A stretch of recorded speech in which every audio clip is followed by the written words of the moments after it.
हमारे देशवासियों को समझाना चाहता हूँ कि भाई आप अपने बारे में भी पढ़िए, इसका भी महत्व समझिए।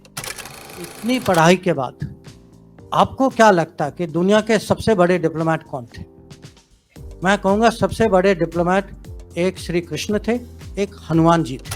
इंडियन स्ट्रेटेजिक कल्चर इंडिया के एपिक से बनी। जो आपने जो पूछा कहा कि जो जो श्री कृष्ण की बात की, महाभारत की बात की, देखिए मेरा जो उस पे जो लेख है, मैंने लेख इसीलिए लिखा क्योंकि मैं 40 साल से, अगर मैं अपने यहाँ भी अपने अपने कलीग्स, अपने जो साथियों से बात करूं, अगर मैं उनसे पूछूंगा कि अच्छा आप मुझे बताइए दुनिया का सबसे बड़ा डिप्लोमेट कौन था, मैं आपको लिख के दे सकता हूं कि वो आपको ऐसा कोई जवाब देंगे कि वो वेस्टर्न ही होगा, कहेंगे मेटरनिक सबसे बड़ा दुनिया।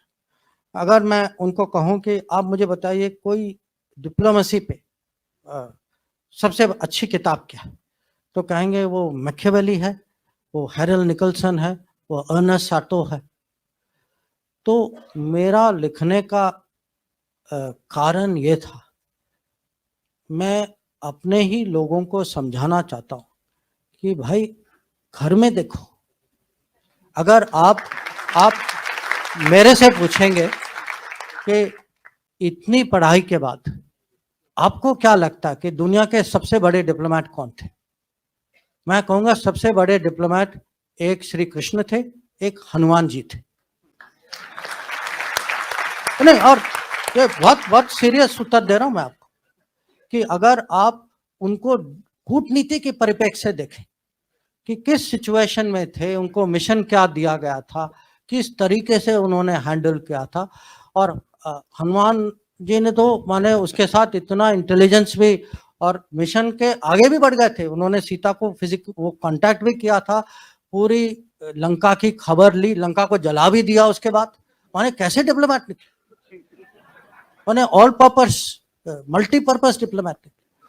तो अगर आज मैं आपको कहूंगा कि दुनिया के 10 स्ट्रेटेजिक कॉन्सेप्ट जो आज की चर्चा में, आज के डिस्कोर्स में 10 बड़े स्ट्रेटेजिक कॉन्सेप्ट जो इंटरनेशनल रिलेशन, मैं हर कॉन्सेप्ट का आपको एक महाभारत में इक्विवेलेंट दे सकता हूं कि अगर आप कहें अरे आज मल्टीपोलर वर्ल्ड है, उस समय भी अगर कुरुक्षेत्र के मैदान में क्या हो रहा था, वो मल्टीपोलर भारत था जिसमें अलग अलग राज्य थे, सबको कहा गया कि आप उनके साथ हैं, मेरे साथ हैं, एक दो नॉन अलाइन निकले बीच में, जैसे बलराम थे या रुक्मा थे।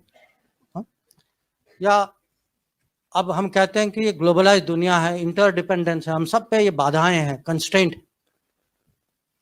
अर्जुन की दुविधा क्या थी? कंस्ट्रेंट ही थी कि वो इंटरडिपेंडेंट थे, इमोशनली इंटरडिपेंडेंट थे कि मैं अपने रिश्तेदारों के खिलाफ मैं कैसे लड़ाई करूं, पर वो भी वो फिजिकल मटेरियल इंटरडिपेंडेंस नहीं था, पर इमोशनल इंटरडिपेंडेंस था।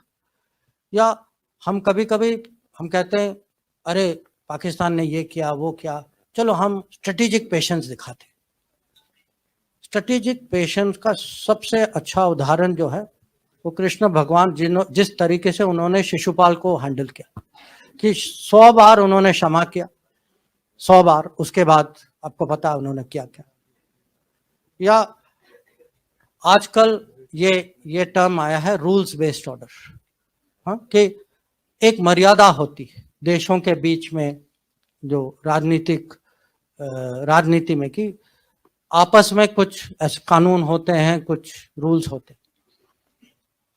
महाभारत की कहानी क्या है कि जो रूल्स का उल्लंघन करते हैं, जैसे कर्ण या दुर्योधन, वो अपने आखिरी समय में खुद उनको अचानक रूल्स याद आ जाती कि वो कहते हैं भाई ये नहीं करो क्योंकि ये रूल के मुताबिक, और पूरी जिंदगी जो है उन्होंने उसी रूल्स का उन्होंने पालन नहीं किया था। तो ऐसे बहुत सारी चीज है।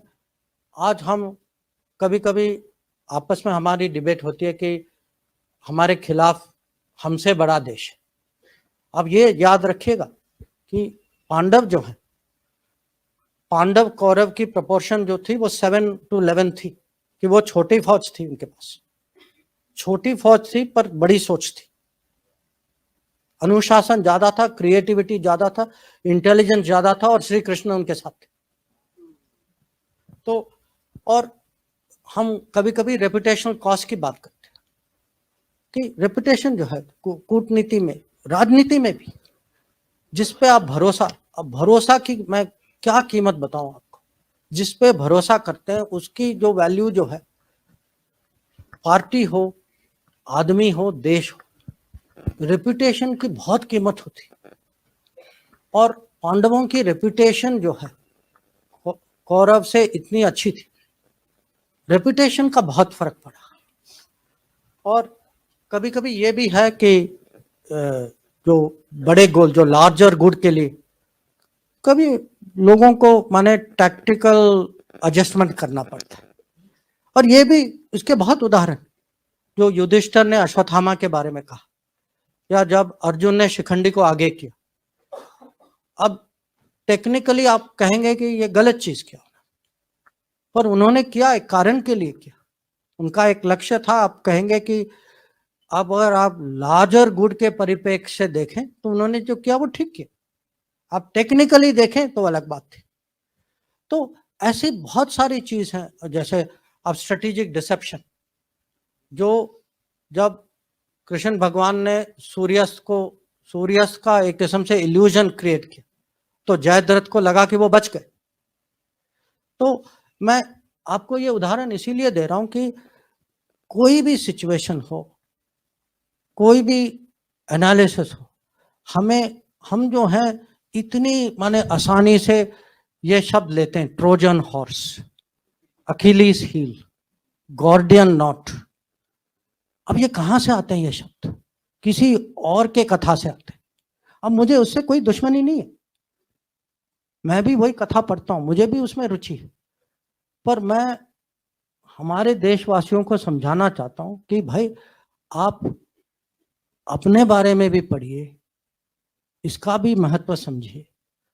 हम आपस की बातें में कम से कम इसका तो प्रयोग करें कि अगर हमें स्ट्रेटेजिक कल्चर, सचमुच अगर इंडियन स्ट्रेटेजिक कल्चर बनाना है, इंडियन स्ट्रेटेजिक कल्चर दूसरों के अनुभवों और दूसरे के कथाओं से नहीं बनेगी।